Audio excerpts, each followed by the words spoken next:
What is going on, everybody?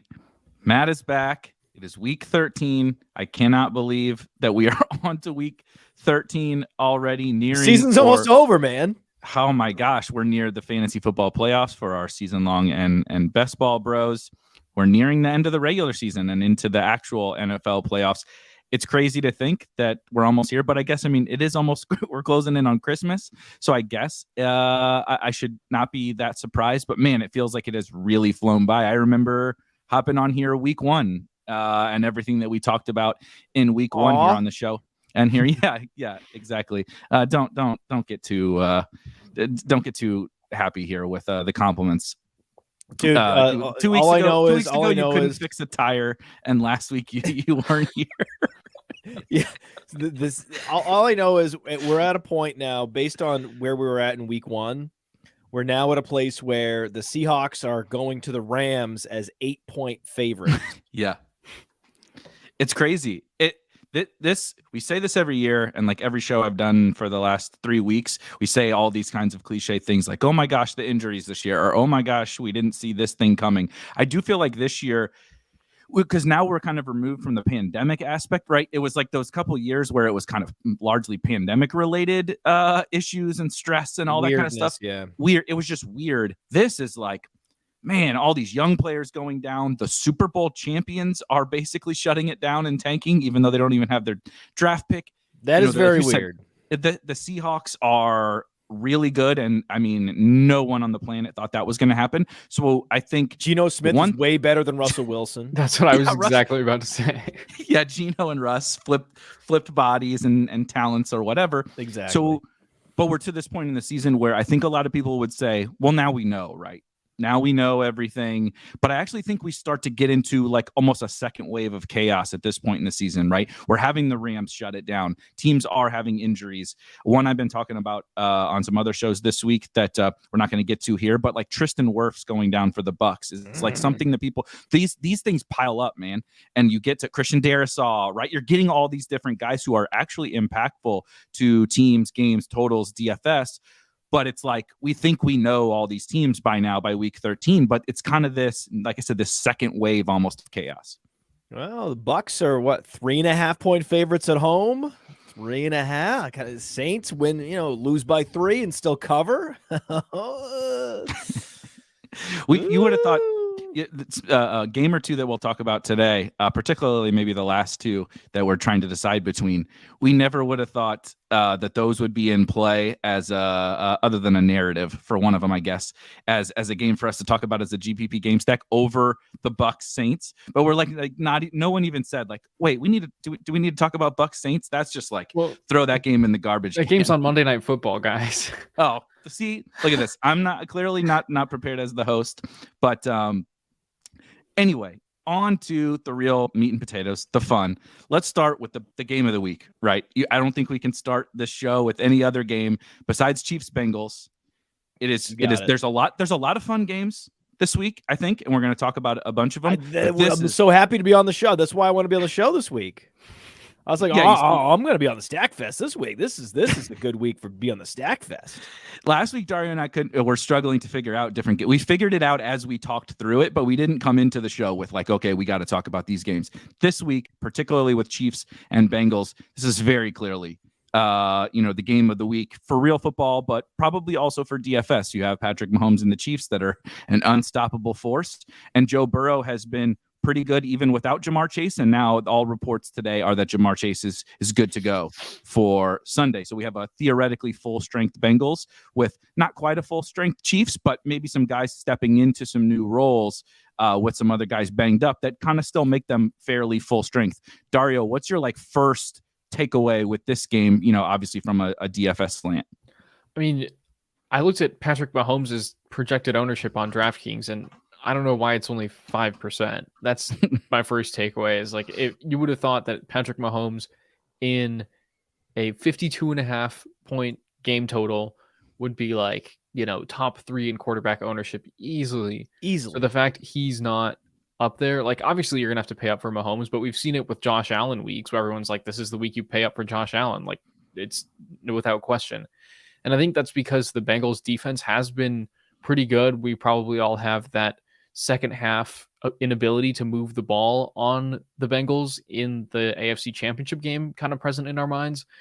But I think that it's still Patrick Mahomes, and Andy Reid's probably been scheming up for the Bengals defense the entire offseason. And I just think that if you can play him at low ownership, that just seems like too easy. It's a great call, man. I mean, this is a great game. I know that some of these other games have high totals as well, right? Chargers, Raiders, we'll talk about that. That's over 50.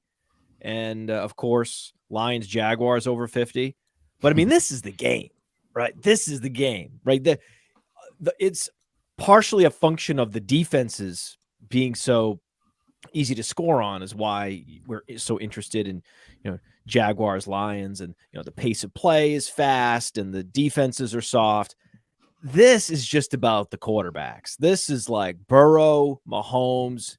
You don't have to worry about the defenses. You don't have to worry about anything. You just know Burrow and Mahomes are going to get it done. So if you want to stack them up and skew your entire portfolio toward Mahomes Burrow stacks, please do. Permission granted. So what about let's talk on the Chiefs side first, because it's the Bengals are not super straightforward, but more so I think than the Chiefs. If I click over to the flex, let me actually click off of the Bengals just for this exercise. Obviously, we have Travis Kelce. Not a ton that we have to say about Travis Kelce and possibly the shootout of the week at a tight end position that every day gets worse in fantasy. Even a guy that plays for the Bills, Dawson Knox, can't do anything. David Njoku is now out for the Browns. The position is a mess, and you have Travis Kelce here. But similar to the Patrick Mahomes thing, Dario is like, this is my priority stack of Mahomes is with Kelce, but we're going to run out of salary really fast if we're GMing Mahomes, Kelce teams, and then any Bengals, right? If you want Chase or you want Higgins or whatever, you really start to run out of salary. But is that still kind of where you really want to start is like Mahomes, Kelce? I think, yeah, you have to.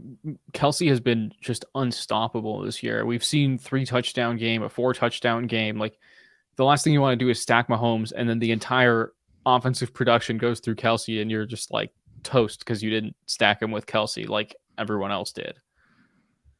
Yeah, like the old 40-point game from the tight end that we got 2 weeks ago against the Chargers. But Matt, how are you kind of deciphering through then non-Kelce Chiefs? Right, I don't know if we have an injury report. Scantling down to 4.1K. Right.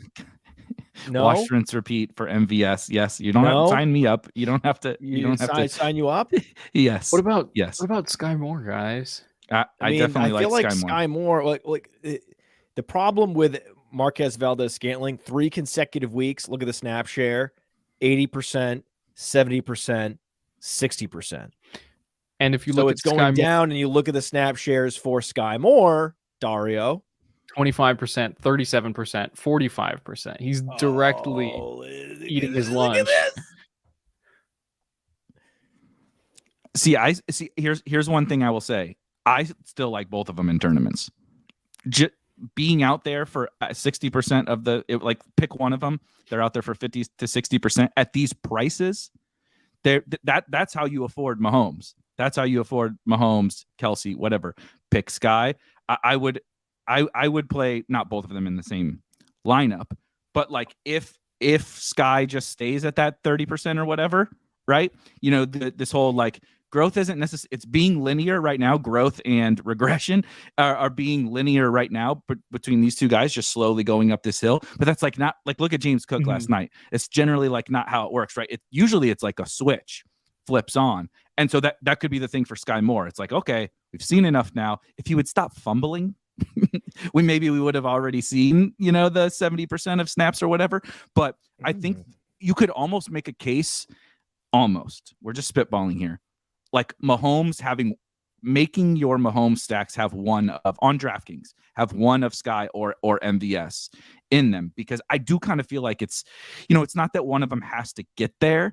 But man, the opportunity at the price, whichever one that it is, if MVS fends him off and still gets his 70% of snaps, or Sky takes over, are just could be keys to this slate in tournaments. Yeah. Mm-hmm. Yeah, I mean, Sky Moore, that's how you afford that stack, is you double stack with Mahomes with Sky Moore at only 3.1K.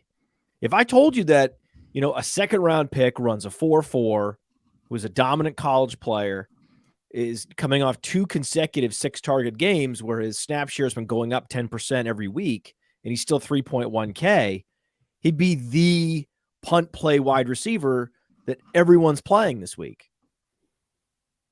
Yeah, I can't. I mean, I think maybe the field will be catching on to this, but right now the projected ownership is basically nothing for Sky Moore, which is. I think everyone's going to catch on. People love the new shiny new toy, especially on the Chiefs and especially in this game. But if it's reasonable ownership, right? As long as it doesn't get out of hand, I think it's fine.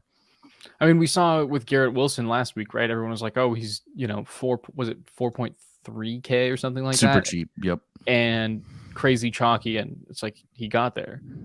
And a lot of the times you'll see those guys. Not a lot of the times. Sometimes you will see those guys. It doesn't run away from us because everybody says it, right? There's how many of these DFS shows exist, right? You guys have been around. Like everybody's like, well, can't play the chalk X player, right? And Garrett Wilson was also a funky one. Maybe Sky's a little different, where it's like, am I playing a one-off Jets wide receiver, as chalk in tournaments? Maybe Sky Moore is a little bit different than that, or a player from this game. But what about what about Juju? Didn't get back to the full snaps. Is there anything translating like the Sky Moore thing? Did he steal some of that from Juju as well? And then we got to talk about Pacheco. He projects okay here, and he really took over that early down role. But I kind of want to hear your guys' thoughts on these other Juju, Pacheco, and is there anybody else that's kind of seeing the field or getting sprinkled in? Tony's not practicing today, is he not? Is he or? That's he what didn't practice Wednesday. Didn't practice Wednesday or Thursday. Yeah.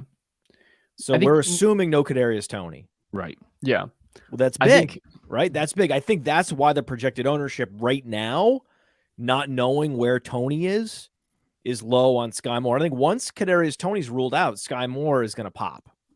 Yeah, that seems pretty logical. I think more importantly on their injury report is a hamstring strain for Jerick McKinnon. He also hasn't practiced Wednesday or Thursday.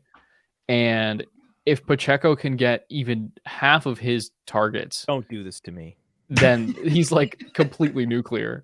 This is amazing. Yeah, this is why the Burrow stacks are great too, because you have this Pacheco run back. I'm more excited about the Pacheco run back than I am the Mixon run back for salary reasons. Well, so can we talk this one through? So let's make the assumption because if McKinnon plays, it's a very different situation. McKinnon's going to get the McKinnon role. The only thing that's been a stable role for the Chiefs all year has been that McKinnon role. If there is no Jerick McKinnon, Rojo will be active again. Are they calling up Melvin Gordon on a short week? How do you perceive that this backfield's going to work, right? Who's playing long down and distance? And all that, is Pacheco going to get that, or what are you thinking, Dario? I think they probably do call up Melvin Gordon. Like he, joined the practice squad earlier this week, and I don't think it's a coincidence that they knew McKinnon was injured and Gordon was having more of a pass game role with the Broncos, which has been kind of interesting to see. But I do think that they're starting to trust Isaiah Pacheco in the pass game. He had one target last week, but if you watch that play, they motioned him into the slot and he ran a real route and they threw him a pass 8 or 9 yards downfield.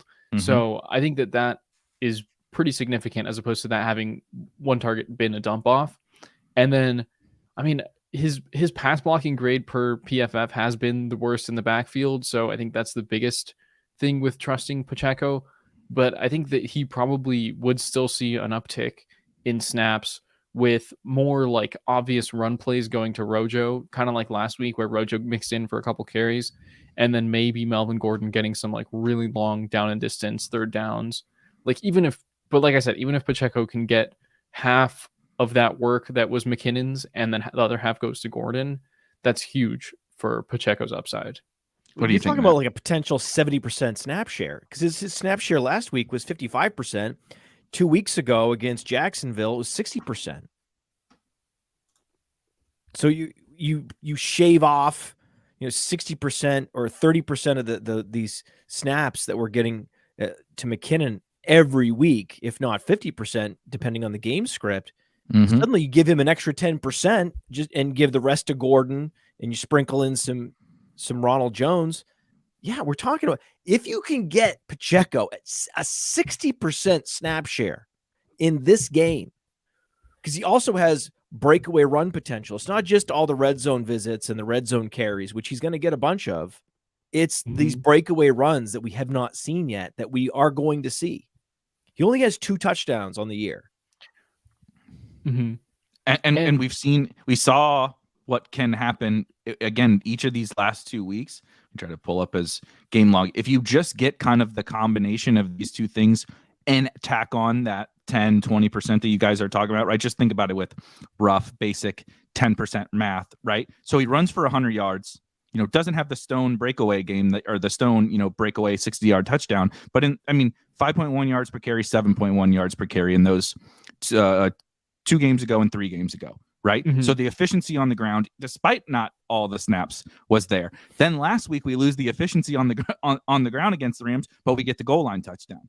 It's like, so when it comes together and we tack on those, 10-20%, whatever extra boost, you're talking 25 plus fantasy points. Yes. You know what I mean? And that's pretty good at 5.7K, I would say. Yeah, less than Cordarrelle Patterson, less than Dameon Pierce, less than Samaje Perine on DraftKings still.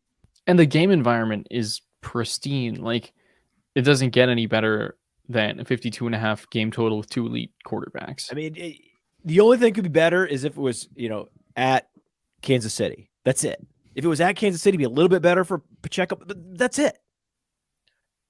Still likely that the Chiefs have a lead. They're 2.5 point favorites. And they're just the Chiefs. It's not like they're going to get the doors blown off them. There are no game scripts in Chiefs games, really, outside of super, super, super outliers where it's not close enough. Like there's a reason why Jerick McKinnon never gets to like 80% of snaps, even in, shootout games. It's because they never fall behind by that much. Like the early down backs are never scripted out in the Chiefs because they have freaking Patrick Mahomes as their quarterback. He keeps up with the opposition. That opposition is now who I want to get to for at least a few minutes with the Bengals. Yeah, it's crazy, right? To think about Mahomes and Burrow. In terms of real football, they seem equivalent. In just NFL talent, and they both have Super Bowl appearances at this point. They're both just 2 of the elites, and yet that difference in salary makes all the difference, right? When you're setting your lineups up, like the Burrow lineups with Kelsey on the run back, or like Kelsey, these game stacks with Burrow, where you could play Pacheco and Kelsey. It's a lot easier to make your lineup look a lot better with Burrow on top as opposed to Mahomes. It's so the lineups are so much better. It doesn't even make logical sense given, there's like whatever it is, a 1,300 difference. Yep. 1,400 difference 14, yep. On DraftKings. It feels like so much more when you look at you're like, oh my God, these lineups. Oh, I can't. I know it's silly and the upside is more with Mahomes. He brings more to the table. It's just wow what you can do with these Burrow lineups. Even then, Burrow, the pure total absolute ceiling, Mahomes has him by a couple points or something like that. Yes. Sure. But Burrow does this in these games. He did it to the Chiefs last year. 450 yards, man. It's out there. He has those 40-point games in his bag too. Maybe it's not quite to the consistency of Patrick Mahomes, but when they decide to put the game in Joe Burrow's hands and throw the ball to Jamar Chase and T. Higgins, he's got as much upside as anybody. So what do you think about between the two of these guys, Dario? And then you got to tell me what to do with Chase, Higgins, Boyd, Hurst, Mixon, because I have strong convictions on the Chiefs, and I think we all generally agree over there. The Bengals, I have no idea what to do with.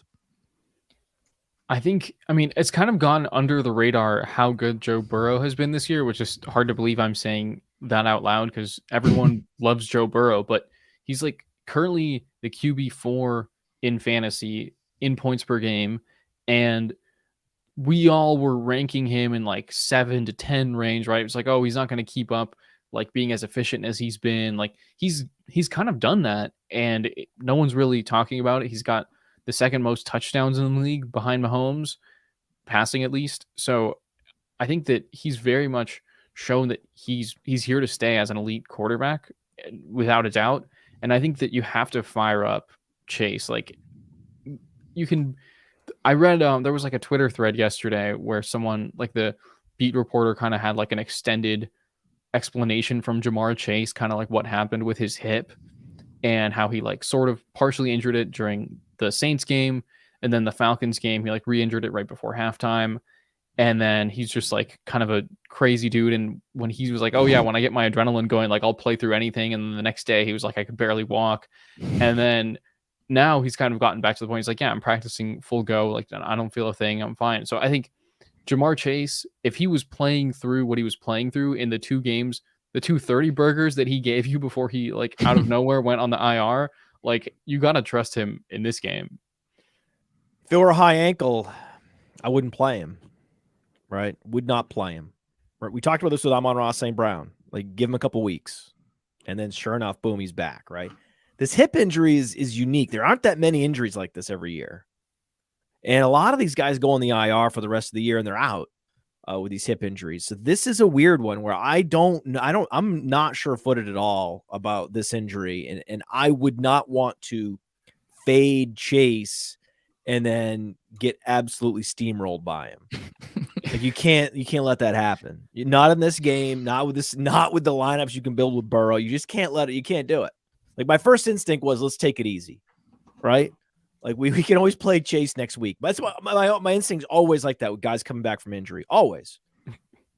This is different, man.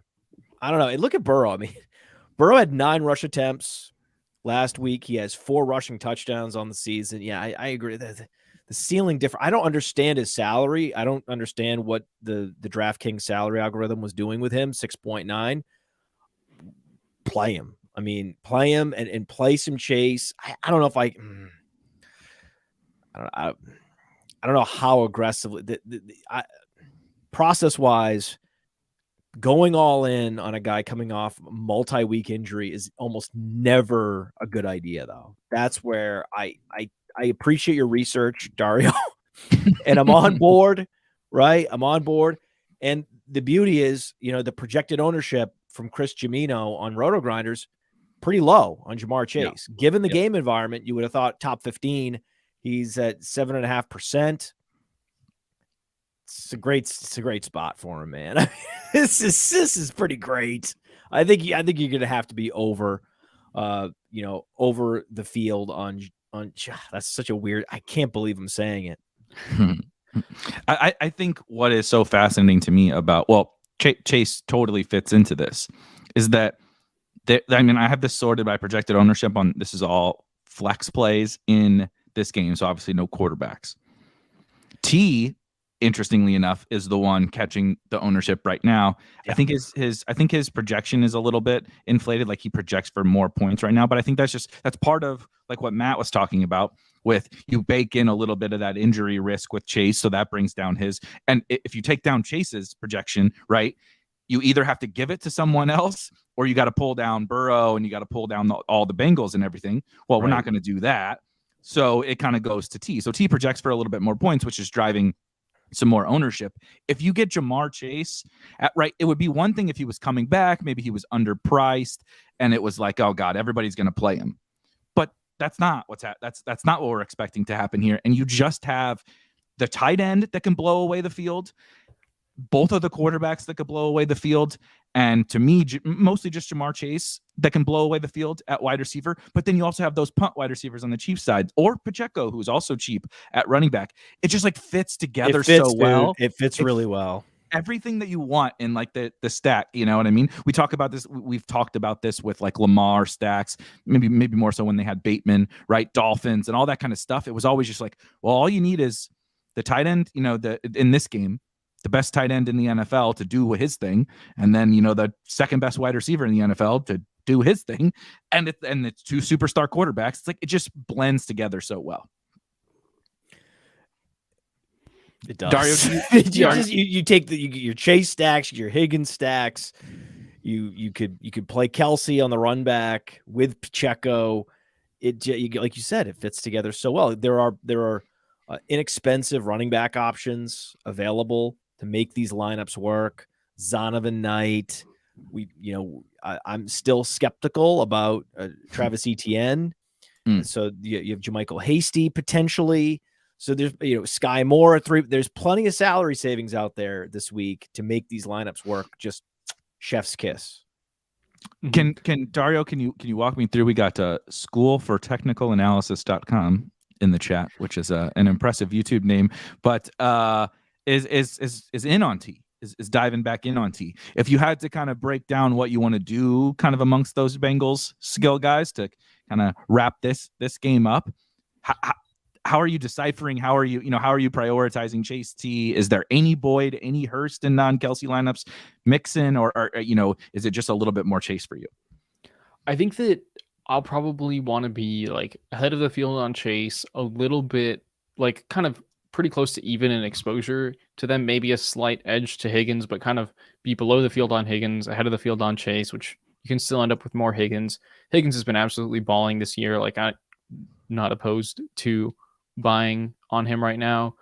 And then I think that Tyler Boyd, interestingly, has kind of been a bit of a no-show the last couple of weeks in this Bengals offense, but I think that a lot of that has been because defenses haven't had to worry about Jamar Chase.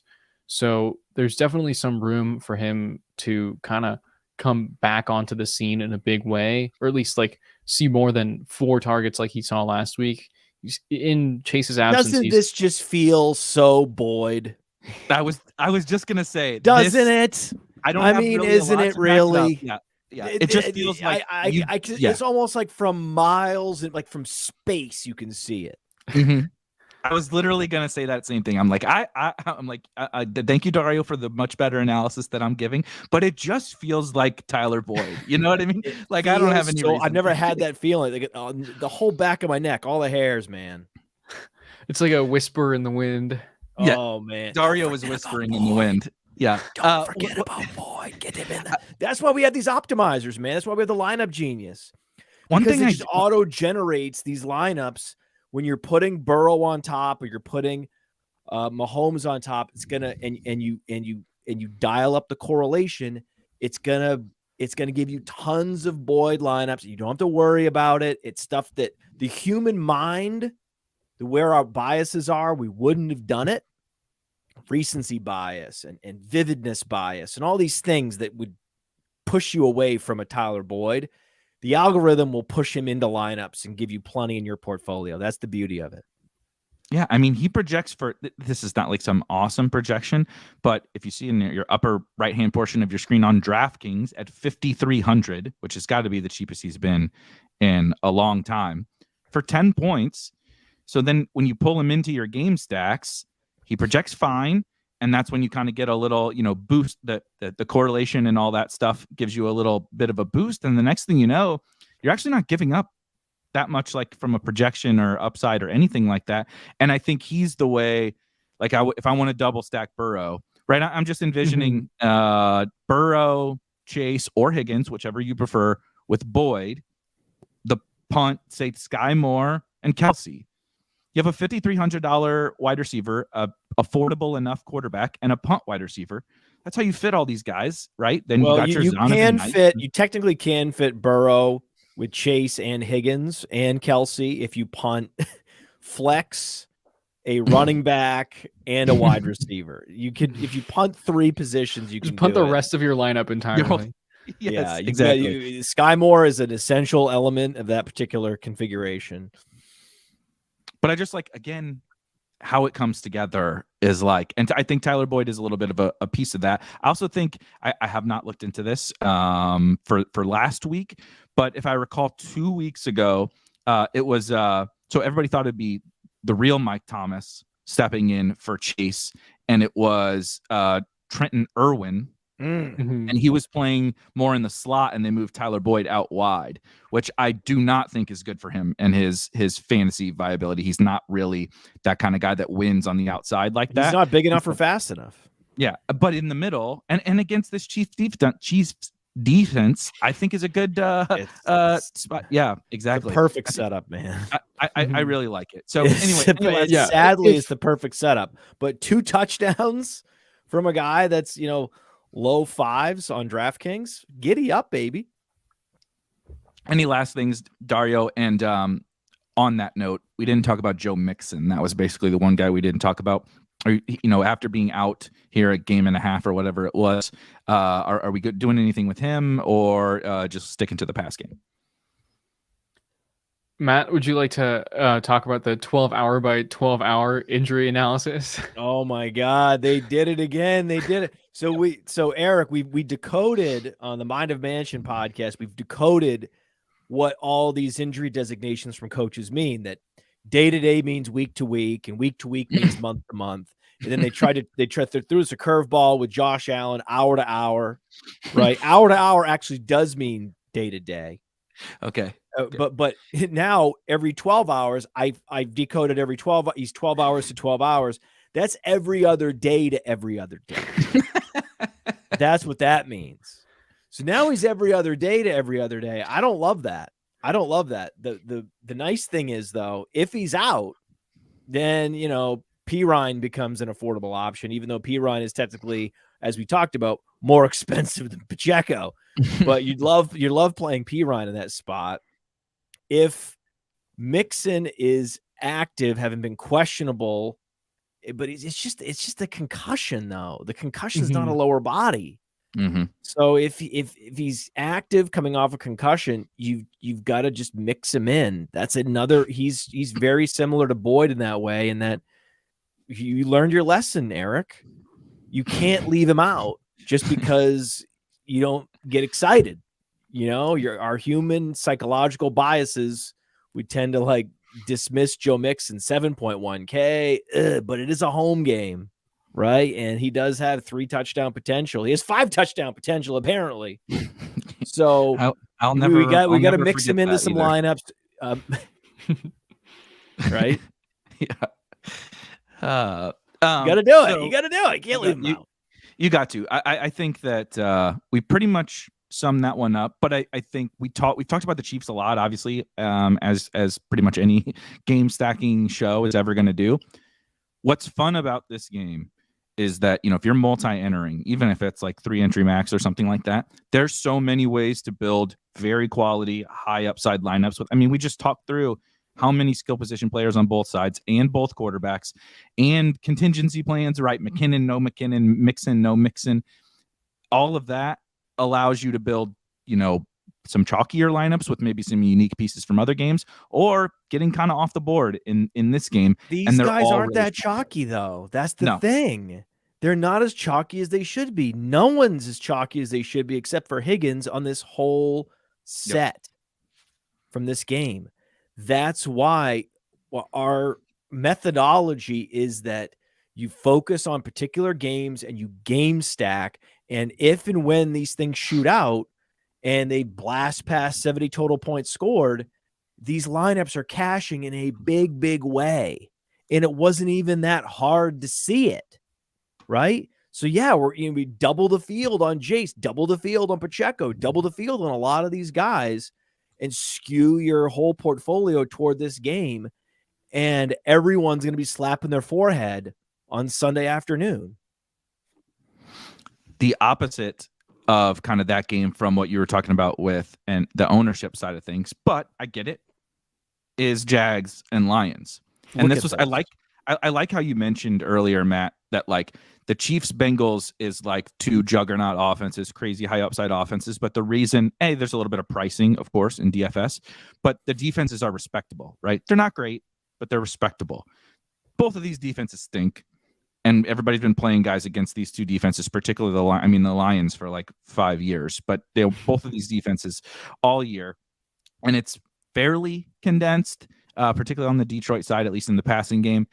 But that it stuck with me when you said that. It's and then you pile on that ownership fact that you were saying.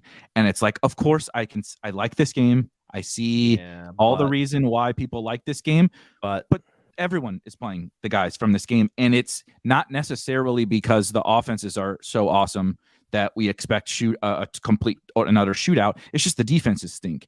And so I like these guys, but I thought that was really well said, that it's like all the ownership is going to the game where it's just because the defenses are bad, as opposed to going to the game where it's like one of the best quarterbacks of all time and one of the best young quarterbacks and one of the best young wide receivers and the best tight end of all time, right? Instead of going to that game, we're going to like Zay Jones, who I like Zay Jones fine. I never saw myself as like a common sense football guy, but that's my role on the show. I've never had that role. I love it. It's a great role to have, and I've had really good success this year in this role. And yeah, this is a trap game. This is a classic trap game where you're playing it for all the reasons that are secondary reasons. When you're stacking secondary reasons up and then you're getting to projections that are really friendly, it's a little bit dangerous. Where the other game, Chiefs Bengals, is so fundamental, right? It's so fundamentally juicy. This is very tricky. When I looked up and I saw how chalky Amon-Ra St. Brown was, that he was going to be the highest owned wide receiver on both platforms, over 7K in salary on both platforms, I had a little pause. I was like, okay, I see what's happening. Like, that was all I needed to see this afternoon. I looked at it, I was like, okay, I see how things are playing out. We probably can't be as aggressive on this game, whereas we normally would be. And, we haven't played any Trevor Lawrence at all. Have we talked about Trevor Lawrence at all on the show ever? I don't know. No, we don't play Trevor Lawrence. He's been a trap all year. Trevor Lawrence has been a giant trap. But now, yes, you're playing some Trevor Lawrence this week. This is the week. I mean, everything is dictating you play some Trevor Lawrence this week. But I bet you there's some people that are going to go crazy playing Trevor Lawrence. And I'm not saying go crazy. Oh, he's the highest projected owned quarterback by a good clip, actually. He finally gave you the week, right? He finally gave you the week last week against Baltimore, right? You've been waiting for how long for that week, right? Well, okay. Green light to start playing him a little bit. This was the Kyle Pitts rule with him. Remember? let him prove it, and then you can start playing him. He proved it. Now we can start playing him. But I'm not saying play him more than the field. I say maybe if we're doubling the field on some of these Bengals and Chiefs, I say maybe half the field on some of these Lions and Jaguars, just as back of the napkin rule of thumb. Mm-hmm. What is your kind of overarching thoughts about this game, Dario? And on piggybacking on the Lawrence thing, it's always fascinating to me, these situations where Lawrence is projected to be our highest owned quarterback, and Travis Etienne is also going to be a very highly owned running back. And it's like people don't really do that if he plays, of course, but people don't really do that thing, right? They don't really do Lawrence plus Etienne. And so do they steal ownership from each other? Let's assume Etienne plays. We can cover the other scenario at the end. Let's assume Etienne plays.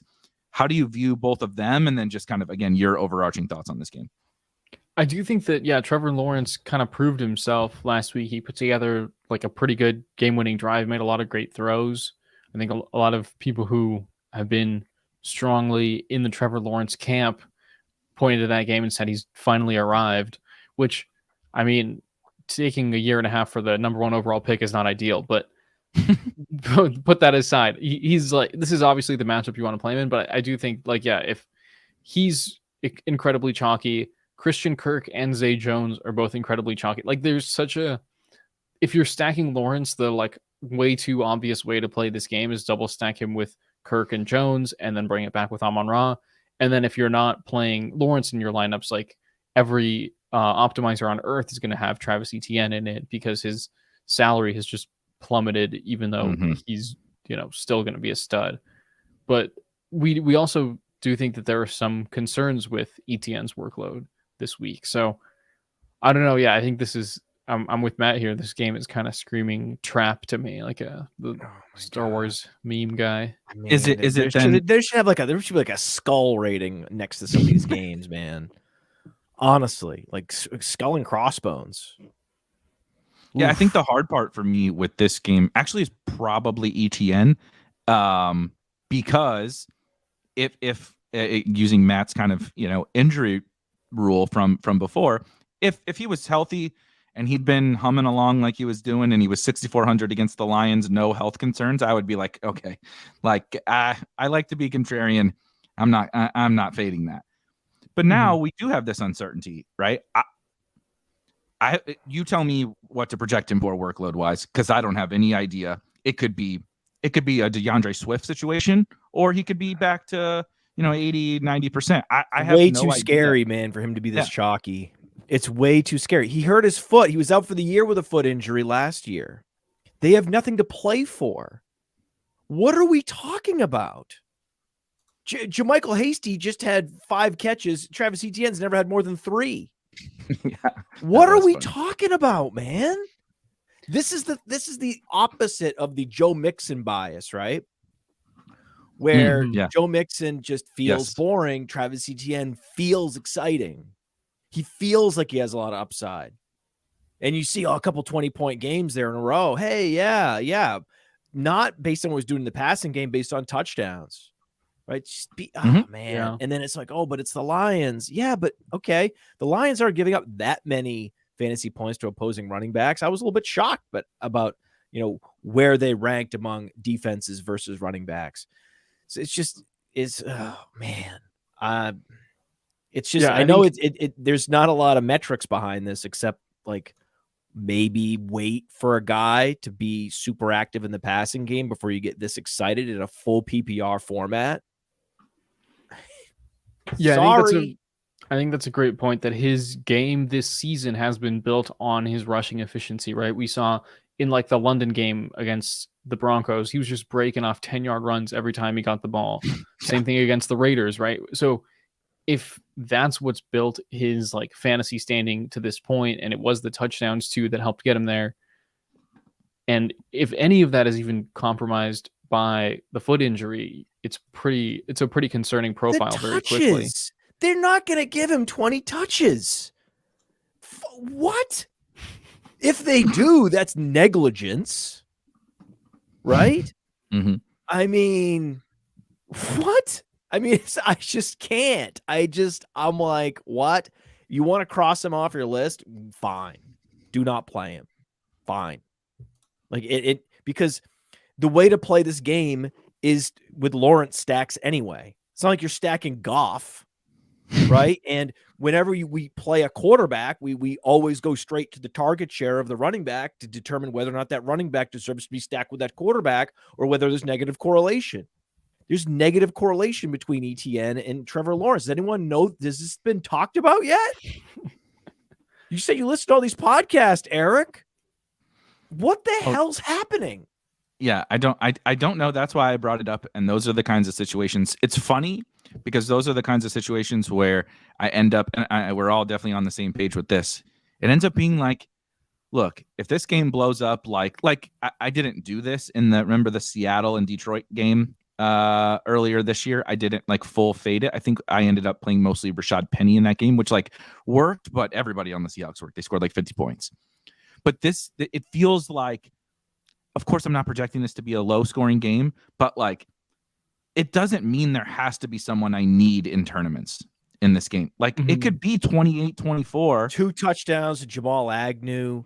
Yeah. I mean, there's going to be Marvin Jones catches a touchdown. Jermichael Hasty has a touchdown, right? Jamal Williams does his thing. Jamal Williams scores 2 1-yard touchdowns, but is it relevant? Yes, Jamal Williams. You got to play some Jamal Williams on run backs. Absolutely. I don't even know if he has the upside. And I mean, I guess the 3 touchdown thing again, but it's like, he's just living off of the 1-yard touchdowns. He's not catching passes. It's just tough. He's making a living on DeAndre Swift and Amon-Ra St. Brown getting tackled inside the 5. Yeah, it's absolutely amazing. I mean, shout out to Jamal Williams. He's awesome. I like Jamal Williams. It's been great for the old best ball teams, but like, it just feels like I don't know how to go about this game, because even like we like to do our little secondary stacks, right? Amon-Ra is always such a good one for that. Like Jamal, if Swift is out or whatever. Even then, it's like, I don't know. I did think this was like, not because of the revenge, but a technical analysis. Our guy was, if you really do want to do something in this game, you want to stack Lawrence. I do like doing it with like Marvin or Evan Ingram, as opposed to the super chop, right? If you play Lawrence to Kirk and Zay with Amon-Ra, it's like, how many teams are you duping with that stack? So I like being a little bit different with it. DJ Chark is back to basically a full-time player. It hasn't popped yet in the box score. There but so you I like go. I Now do we're like these guys. talking. I do like these guys. Now we're talking. That's a play I can get behind. Yeah, you don't even need to do a big double stack on this. I wouldn't even get so much exposure to this. You just want to play Lawrence with Kirk and run it back with Chark? Fine. Like, just didn't Goff turn miss down the exposure on this game a little bit. So they play the Bills. Game stacking, like I said, this is not a game stack. This doesn't feel like a game stack to me. This feels like a, sure, we want to play some Lawrence this week. He's proven himself. He's in a great spot. You don't want to be, there's no reason to fully fade him, right? So don't. You do some creative, cool stuff. Fine. Move on. Yeah. So I was trying to look. DJ Chark got up to 73% of snaps last week, which was basically a full-time player. Amon-Ra played 87. 5 targets, which was so, but second in air yards. And I was trying to remember, so they played the Bills, pretty good defense.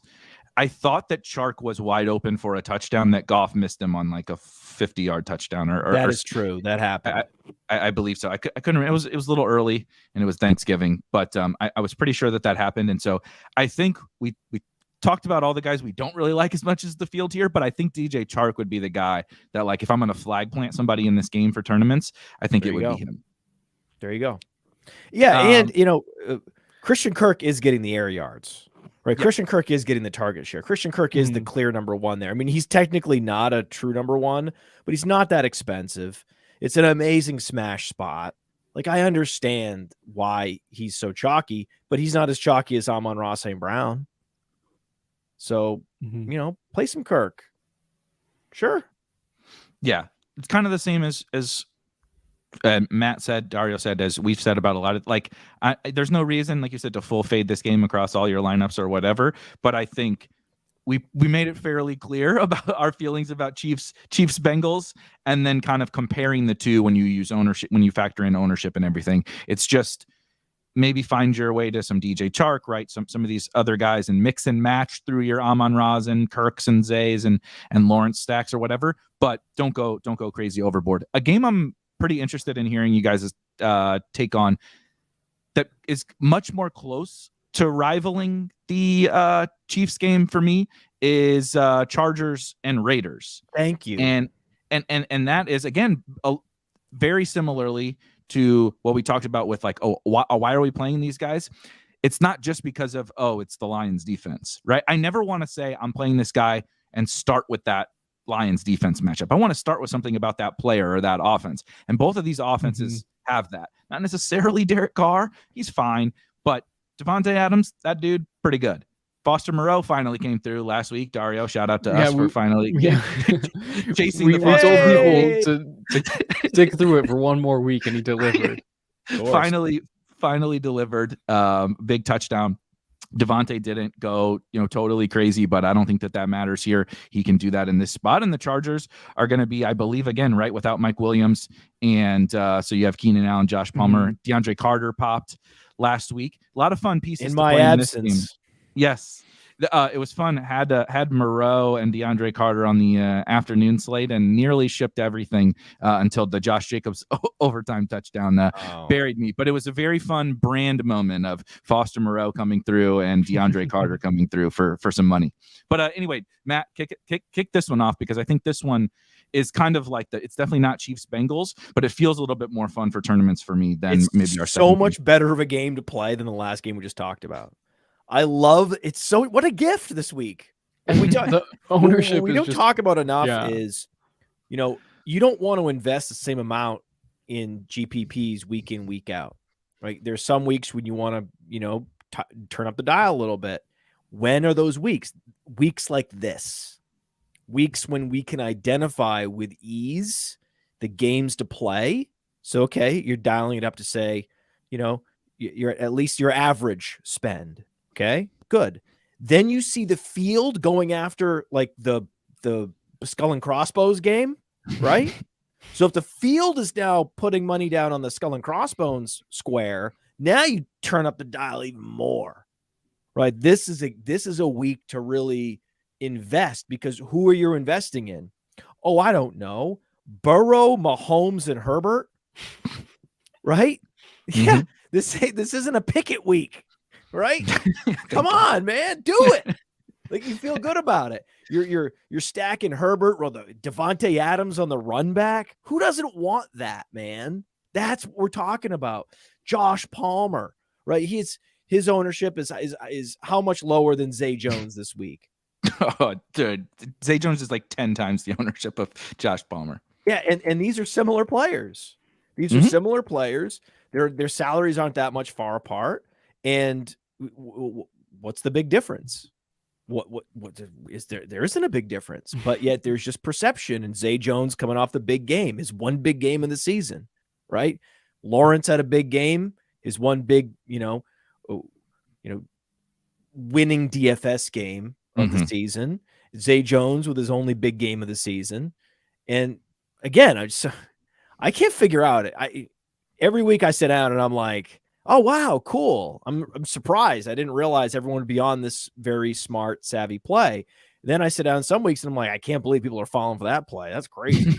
And this is one of those weeks. So it's, hey, but normally it's like, I'm impressed. This week I'm a little bit like head scratching. Cool. Right. Let's play some Palmer, man. Let's play some extra Herbert. Now isn't this the week to play Herbert, to get in your Herbert? What am I missing? Didn't we have this circled like 2 months ago?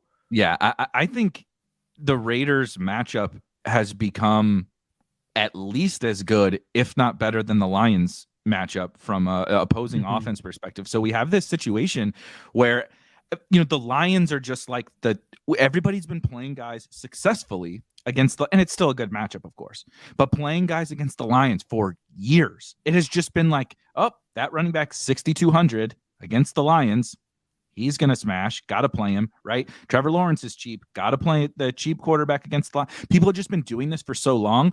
The Raiders, I'm just using DVOA as a quick and easy example, have the worst pass defense in the NFL by DVOA. The Lions are actually like 25th or something like that. Not great, obviously, but better, 10% better than the Raiders. And so I just feel like we're overlooking the fact that this is look, Lawrence, maybe he's getting better. He's not Justin Herbert. Travis Etienne is not Austin Eckler. Christian Kirk is fine. He's not Keenan Allen. Zay and Palmer, maybe Palmer's a little bit better. Right? At what spot is a Jaguar better than a Charger? And the Chargers have just as good of a matchup. So sign me up for this game. But Dario, you get to do the same thing. Talk me through the Chargers. I feel okay about the Raiders side of things. We'll definitely talk about Josh Jacobs, but on the passing game, it's like, man, in the pass game, Devontae and Moreau is always so nice because, them and a sprinkle of Matt Collins, you don't really have to think too hard about that. But what about the Chargers? Well, I think, first of all, I wanted to point out that Matt, this, like you said, these teams played each other in week 1, and Matt couldn't help but notice that the Chargers defense choked out the Raiders offense, and we didn't get a shootout game like we hoped to. But that's times have changed, baby. Probably not going to be the case. Times have changed. Times have changed. I noticed that didn't even occur to me now. Hanged up. So the one concern that we had about this exact matchup between these two teams has diminished since the last time. All the upside is still there. So I think just for all the reasons that you guys have already outlined, we just have to keep in mind that outcome of the Chargers defense slowing down the Raiders to a halt is far less likely than it was in week 1 and what we witnessed the first time they played each other. And even then, Devontae Adams had 17 targets and 33 fantasy points. Even when that scenario, I remember that. I'm so glad you brought that up because, people had been targeting the Chargers as well all of last year, and people were coming in like, oh, I'm going to go do that again. But we outlined hold up, this Chargers defense just added a whole lot of talent. But over the course of the last 3 months, naturally, because it's the Chargers, everybody got hurt. So they stink again. But that's not coming in through the ownership, right? Devontae Adams is 9%. I know he's 1,500 more, give or take, than Amon-Ra, but 9% Devontae Adams against the Chargers and 30% Amon-Ra, that doesn't make any sense to me. No, man. It was a couple weeks ago. My final thought was, don't forget about Justin Jefferson. My final thought this week is, don't forget about Davante Adams. Like, whether you're stacking this game or not, Davante Adams should be heavily played. Heavily. And we talked about this. I mean, you're saving all this money, right? Because what are you doing? Oh, you're playing your Lawrence Kirk, right? In this other game, right? With Lawrence Kirk, Chark, right? Yep. Make sure Adams is in those lineups too.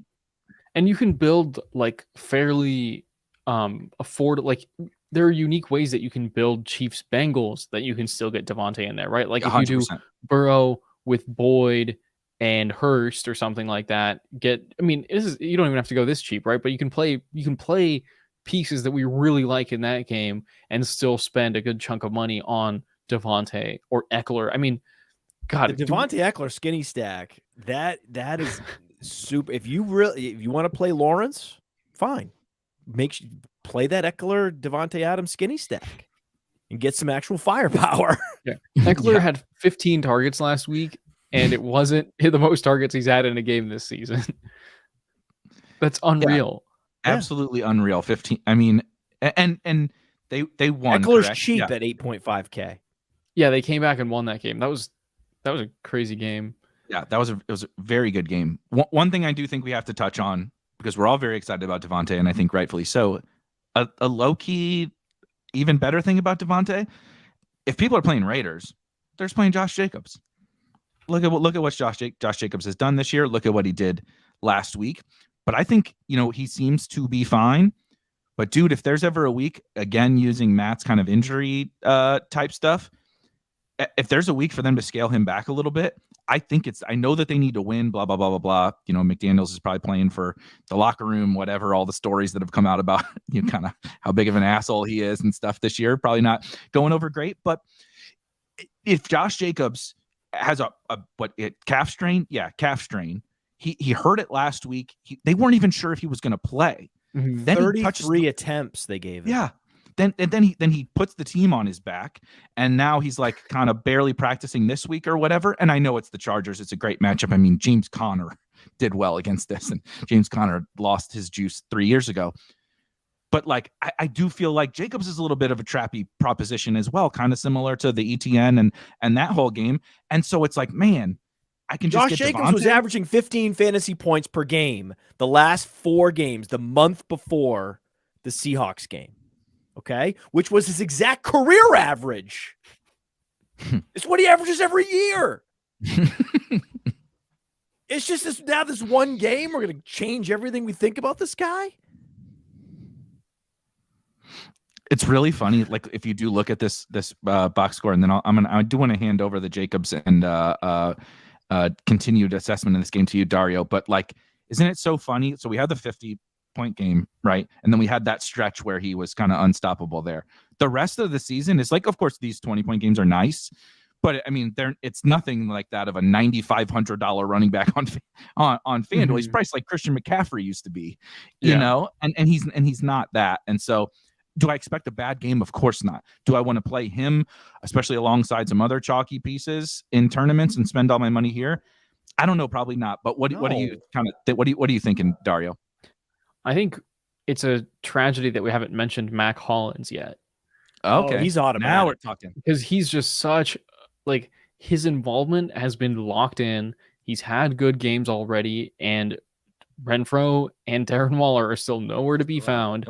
Like, Mac Hollins is as good of a play this week as any other, and yet his projected ownership is like 4%.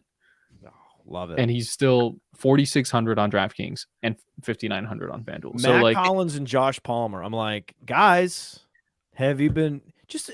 If you watch, this is the thing. I can't believe I'm this guy. How did this happen? You watch these games and you're like, wow, Mac Hollins and Josh Palmer look explosive. Mm-hmm. They look like playmakers, and they're being fed, and they're scoring touchdowns. They're making big plays. Like, no, Josh Palmer doesn't have the most exciting workout metrics or efficiency metrics, but He's making big plays week in, week out. Mac Hollins making big plays week in, week out. He actually does have a little bit more of an exciting size-adjusted athletic profile than Josh Palmer does. He was a Mac monster Hollins at is North Carolina. locked into a clear number 2 role in one of the most, prolific passing games and one of the highest scoring offenses that we've seen the last month of the season. This is a dream scenario for a 4.6K wide receiver this week with Mac Hollins. I mean, this guy's automatic. I love it. I love it.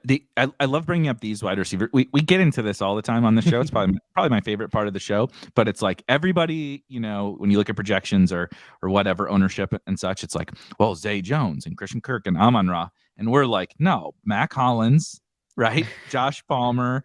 This is when we do the Khalif Raymond and the Josh DJ Chark. Is it like right? his haircut that he has like a weird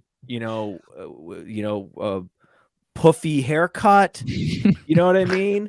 Like, I don't understand it. Like, what is the bias? Like, why?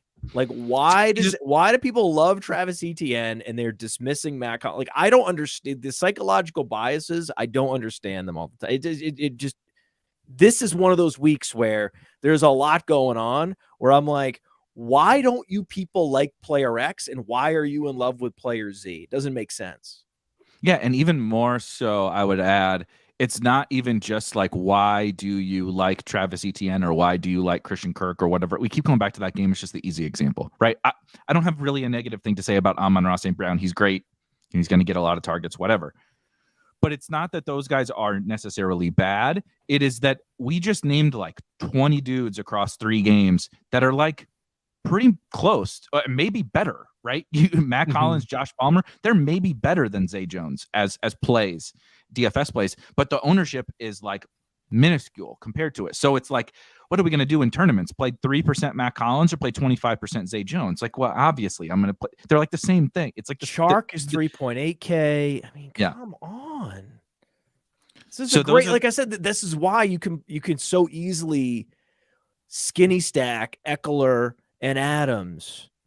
And this is why you can actually play Mahomes, Kelsey pretty easily because you have these punt play wide receivers where you could between Sky Moore, Chark, Hollins, Carter. It's like, yeah, these are the right players in the right games at the right salaries. We wish we had these options most weeks. Yeah, that is for sure. So and this is a week to stay out of the middle. I like that. I really like that. Yes, 100%. Yeah, so a lot of weeks, Nico Collins is getting 15% ownership because it's just like we don't have anybody else. There's no 4K. Now we just talked through again with 10 guys that you can play, and of course you play them in these game stacks and skinny stacks and all that kind of stuff. But there's a lot of options and there's a lot of low owned options. To put a bow on this one, Dario. Well, actually, Dario, can you pull up the optimizer, the lineup genius for this game? Just put in create a Herbert lineup real quick. Can you do that? Yeah, I unfortunately my Chrome is acting up, but let me I'll run through it real quick on the side here. Okay, that works. So let's talk about Dolphins Niners. We should talk about that game because there's going to be some points scored in that game too. I want to pass it to you right on back to you, hot potato back to you, Matt, because this game is fascinating to me. It's the McDaniel. I'm very excited to see McDaniel outduel Shanahan on Sunday. But the Dolphins have some offensive line concerns that I'm very worried about with multiple injuries. I haven't seen anything on Teron Armstead updated. The last I saw was like it wasn't looking great, but that was yesterday. Yeah, that was yesterday. But so you have offensive line issues, which this is not the defense you want to be having offensive line issues against in the Niners. I just, without Eli Mitchell, maybe it makes McCaffrey, Debo, et cetera, a little bit better. I'm just kind of struggling with how to build and like how to attack this game. You know what I mean? All these other games that we talked about, like I feel really good. This one, I'm like, well, I don't want to play Jimmy really. So then I got to play Tua, but the matchup's not awesome for Tua. You know what I mean? How are you kind of approaching this one? Fading. Okay. Okay. I mean, we have Debo not practicing with a quad injury. it's like the playmakers you really want to play have issues. One has offensive line issues. One has health issues. It's like, okay, who are we playing here? This is a skinny stacking game. This is a Hill Kittle, right? This is a Waddle Ayuk. This is I feel like if we're going to be overweight on Burrow, we're going to be overweight on Mahomes, we're going to be overweight on Herbert stacks. It may be one of those weeks where we just our portfolio has no more than 4 quarterback stacks. Yeah, because we don't need to get that creative with the quarterback salary this week because we're salary saving on so many of these Charks and Sky Moores. So you actually can consolidate your quarterbacks, and then you end up introducing a few more skinny stacks from these other games that we like. This is an interesting game. It's got, the game total's 46.5, which is just a weird game total that tells me that Vegas doesn't know what the hell's going to happen here. I worry that it's at San Francisco, that with offensive line issues against this 49ers front seven, Tua, the nice thing about Tua is he's been getting the ball out fast anyway. Yeah. He gets the ball out super fast anyway. So that should help him. That should negate some of the offensive line issues. But, when I think about the Waddle Ayuk seems cool, right? That seems cool. I can see Jeff Wilson having a day, right? That seems like a very plausible outcome. That's sort of a revenge game. But there's all kinds of revenge going on. There's in this a lot game. of revenging happening in this game. Yeah. I hate playing guys that are have expensive salary. Well, Debo's 6.6K on DraftKings, not that expensive. Yeah, just this quad injury is bothersome. Got to play some Debo if he's active though, because he's still relatively inexpensive at that price point for him. And he has big play potential, and it is, Miami's, a good matchup for him because I'm guessing Xavier Howard will spend more time on Brandon Ayuk. So that's good. At no point am I like, this is a game stack situation. Yeah. Oh, anything from you, Dario? Because I don't have a lot, I guess. Without Eli Mitchell, does Christian McCaffrey make it into maybe a couple of teams, or are we just going back to the Ecklers and those guys? It's just tough. I mean, I like all Christian these McCaffrey players. Didn't have an injury of his own to worry about. Then yes, I would agree with that. See, this is what we're talking about. This ambiguous knee irritation is pretty concerning to me. It's funny because if I'm Jeff Wilson, like he's probably, why would you guys trade me away? Elijah Mitchell got hurt again. Like if there's ever a revenge game narrative, it's this one. And then I think, so that's like, Ayuk is going to match up with Xavier Howard. I looked at Player Profiler, Cody Carpentier's cornerback wide receiver matchups. He's projecting Ayuk to be matched up with Xavier Howard at an above average rate during the game. Everywhere you look, there's like a little mousetrap is like on the guy's toe. It's the problem. Dario, do we want to discuss this any further? Do we want to go through you ran some Herbert stacks through the optimizer, right? I think that's more fun to talk about than this. Yeah, I'm trying to. Well, last year, one thing I'll say, before Teron Armstead arrived, right? What was Tua doing? 3-step drop, get it out quick to Waddle. Yep.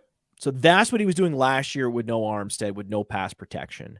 So like if you're going to play some players, I think I'd much rather play Dolphins from this game.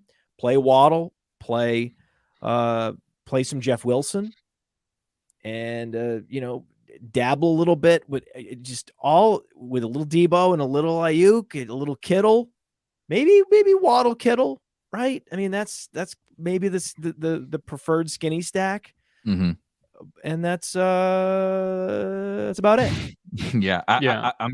I'm being totally honest. It's only Friday. We got 2 days, but I don't know that I'll have anybody from this game. We just talked glowingly for an hour basically about 2 games, and even the third game that were like kind of trappish, right? Matt's skull and crossbones game. even then, it's like we found DJ Chark seems nice. There are ways to play that game. Right. This one is just like, gosh, I mean, you don't have to play, even though these guys are exciting. It's like, look at all the other guys that are exciting too. So I'm kind of leaning away from this one and into our Chargers games that I'm quite excited to see what the optimizer's coming up with, because we always land on some of the right games, and it leads me to the plays that, like Joe Mixon, thanks for bringing it up again, Matt, that I have bias against, and I'm like, okay, maybe I will play that guy this week. Yeah, so I started with just like locking in Pacheco alongside Herbert. So Pacheco and Adams were like the locks, and then came out with Justin Herbert, Isaiah Pacheco, Zonovan Knight. He's going to get a workload. He's 4,600. Michael Carter was ruled out today, so that's a good sign for him. And then our receivers are Devontae Adams, Juju, Keenan Allen, DeAndre Carter in the flex, and TJ Hawkinson. So look at Hawkinson. There's so much correlation on that team. It's getting that Zonovan Knight, TJ Hawkinson skinny stack. I'm loving that. That's nice. I like that one. Nice. Yeah. That's one of my favorite skinny stacks of the season. Love Hawkinson. Love Zonovan Knight. Bam. Literally, bam. Yeah.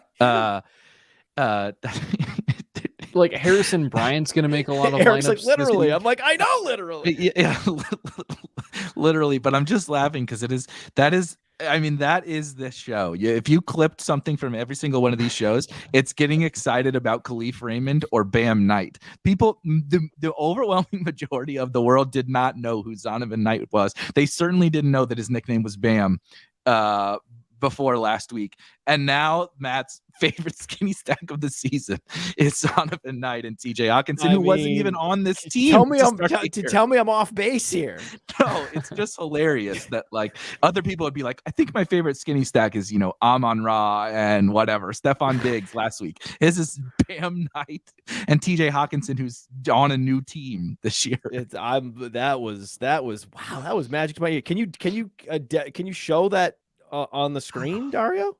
I have to exit the. Oh, are you? We don't want to lose them. I got it. Well, we'll. I'm imagining it in the lineup genius in my head on this way. Player People Profiler. can't screenshot and dupe us. Give us one more. Give us one more. All right, plug this in there, Eric. It's Justin Herbert with Pacheco and Dalvin Cook as the running backs. Justin Herbert with. Let me go to all here. Pacheco. Let's sort by salary. I love that you pinned Pacheco. That was good. Pacheco, and who was the other running back? Dalvin Cook made it in here. Oh, Dalvin. That's interesting. I'm telling you, the lineup genius likes this. This is the last game to talk about. And then Vikings Jets. Devontae Adams, Josh Palmer, Keenan Allen, all three of our receivers around this game. Nice. And then Harrison Bryant is the tight end. And then the optimizer just loves Nico Collins, but at the same price point, got ruled out, by the way. Oh, in that case, probably then go ahead and plug in Nico Collins. Why. Yeah. Nico all the way, baby. Yeah, that's it. I got a date night I got to run to, guys. I have a question, because I do think that the fifth game that you could consider game stacking is Vikings Jets. Mm-hmm. I'd be more likely to stack Vikings Jets than I would Dolphins Niners. And I think that Vikings Jets should be almost on par with Lions Jaguars, because what it lacks in terms of just raw points upside, you get back in lesser ownership. Mm-hmm. Right? I agree. Yep. Which is nice, right? I think that we're going to see all the ownership of the running back switch, because there's going to be a bunch of shifting over to making lineups with Zonovan Knight. He's going to be a big lineup maker this weekend, so that's going to be cool to see. And then, I don't know, Justin Jefferson. He's a pretty cool play. He's good. There's going to be this could be a big Dalvin Cook week. Typically, when Dalvin Cook plays a team like the Jets, he has a day. 100 yards and 2 touchdowns, very much in play for Dalvin Cook. Then you have a guy breaking out all over the place, looking like the most exciting rookie in Garrett Wilson. So we've got all these plays. the thing is, it's very difficult for me to swallow Kirk Cousins in a tournament setting. Things have to go, everything has to run so pure with a double stack for Cousins. So it has to be Jefferson and Hawkinson both getting there with Cousins and the right run back. It's a tricky thing. Like, I think you could do that for sure. But my big question for both of you guys is Mike White. That's what I was going to say. You don't want to play Kirk. I would rather play Mike White. So than Kirk.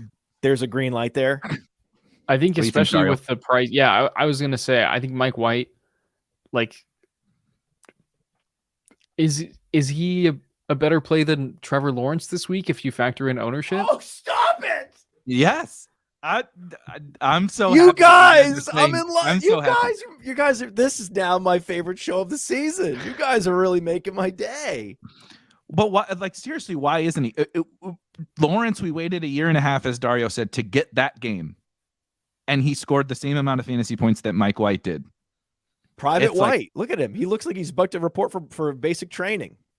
Also, I'm being totally biased, hand in the dirt, watching the games, football, bro.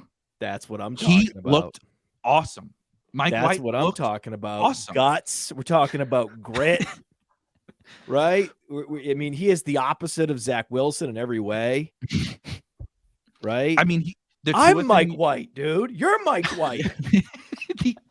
But you mentioned he looks like the ball he just looks like an NPC in Madden. It's just like like any generic. Saying. The guy you draft in the 6th round on your, the 18th year of your franchise mode, you know what I mean, this is Mike White. But I do think, he's obviously not some star quarterback, but what they do have is a shit ton of offensive talent. I know Michael Carter's out now, but I'm not sure that it matters. Even low key, like the Tyler Conklin, CJ Uzoma tight end pairing. Tyler is fine. Conklin revenge game. I was hoping I would get a chance to mention it today. Tyler Conklin revenge game. The Vikings let him go in free agency. You don't think that's been on his mind all season and he's had this game circled? God, what is happening this week? But I mean, I kind of like Tyler Conklin. Like, if you want to double stack Mike White with Garrett Wilson and Tyler Conklin, get you a little Justin Jefferson on the bring back. Why is that not as good of a stack as some of these other ones? I do think, anyway, being serious for 2 seconds, just the difference, like that Matt said, from Zach Wilson to Mike White, just the guy who he just gets the ball out and he's not trying to win the game with his arm like Zach Wilson does on every single throw. He's just like, dude, I have Garrett Wilson and Elijah Moore, and now Corey Davis is back and Tyler Conklin and decent running backs, right? I'm just going to throw it to them. You know what I mean? Like, I'm just going to get the ball into the hands of Garrett Wilson and let good things happen. He's getting it out quick. I don't know. I actually kind of think he's reasonable, but even more so, like Garrett Wilson and the Jets skill guys are very much in play with him at quarterback. And Zonovan Knight can catch. Yeah. Yep. Zonovan Knight, 5 targets last week? Yeah, Zonovan Knight, you can play him. That's Travis Etienne's season high. He's been better right in the passing game all year than Travis Etienne. Is that what you're saying? Yeah. So he actually less negative correlation. We took this show so far off the rails in the last 5 minutes. Yeah, we're talking. We're just like, we're criticizing all the highest owned players on the slate. All the grinders are like, you guys are out of your mind. We're mocking Travis Etienne, who's the chalk of the chalk, or like Zonovan Knight actually is better in the passing game and has less negative correlation with Mike White. I can play White. I can play Zonovan Knight with Garrett Wilson. And then if you stack pick Jets, your run back, like you can take all the Kelsey, Jamar Chase, and Devontae Adams you can imagine. Like, that's the other thing. You're saving salary, you're saving ownership. I'm looking at a lineup right now with Mike White, and I see Eckler. I see Devontae Adams. I see Travis Kelce. Yes, the answer is a resounding yes. You play your 3 elite quarterbacks this year, the ones you want to play, right? Like the AFC West, right? The Mahomes, the Herbert, your Burrow, and then you go all the way down to Mike White, and then that's it. That's it. You call it a day, man. You can play Jefferson, you can play Hawkinson. This is so great. Great is a word that other people would probably not use to describe some of this, but I agree that it is great. I mentioned at the top that this game actually has less points implied than Dolphins 49ers, which doesn't make sense to me. Right. There's just the Jets defense is kind of good. Jets defense. Yeah. I think I think the actual only concern I have in this game from a game stacking perspective is goes full Cowboys game. Yeah, against the Jets. Yeah. Because that's a good defense. Yeah, I agree. Yeah. Same. But I think that's what's keeping the total down. No, but I think that's why this being in Minnesota is a big deal. If this were in New York, I would agree with you. It would be very scary. Yeah, it's in the dome. This is in Minnesota, guys. This is happening. Is there a funnier game to feel really good about game stacking than the old Kirk Cousins Mike White duel, in week 13? But we knew it could be. Dude, this could be epic. I'm taking the over on this game. Oh God, that's my bet of the week. Yeah, 1 p.m. Kirk is very different than primetime Kirk. But we started the show talking about we're into like a second wave of chaos, and I think we met our quota for all the second wave of the season chaos with everything we discussed here. What we do have to do before we get out of here is flag plant something. Conviction. What is we've gone through some fun ones today. Sometimes we dabble in the chalkier games. We went a little bit off the beaten path, but Matt, what is your kind of takeaway from what we discussed today that's your number one priority in tournaments? Clearest eyed advice is the final takeaway thought of the season. This is the show of the year. This is the takeaway final thought of the year. Stay out of the middle. Okay. Stay out of the middle this week. Go with your elite plays. Go with your Devontae Adams. Skinny stack it with Austin Eckler. Salary save with your Sky Moores and your Charks, and ship it. Dario? I was gonna say Devontae Adams as well. I think that Chargers Raiders game, and then like Adams, Mac Hollins, completely like you should. However much Zay Jones you trick yourself into play way more Mac Hollins, please. I really like that. It is definitely for me. I'm gonna again piggyback like I like to do on both of you guys. It is in that cheap wide receiver range. I want to do exactly what Matt said. I want as much Kelsey as I can get. I want as much Devontae. I want to bring up Jamar Chase again. I want Jamar Chase on my teams, right? Austin Eckler. I want those guys. I want Justin Jefferson. So how do I get them? It's these cheap guys, but I want to do it smartly in these games that we discussed, right? DeAndre Carter on my in my Chargers Raiders game stacks, right? DJ Chark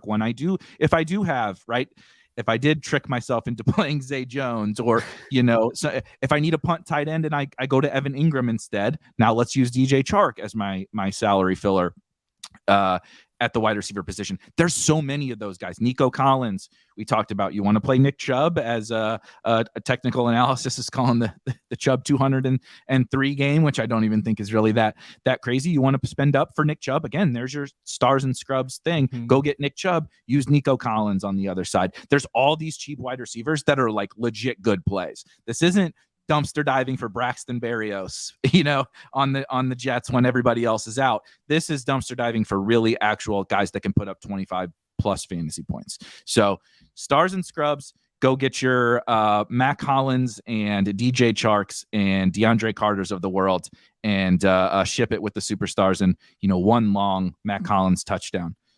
That's going to do it for us this week. Matt's got a date night. I do too. It's my wife's birthday. So we're going to go have some fun this evening and probably eat too much food. Let's go have some sex and GPPs.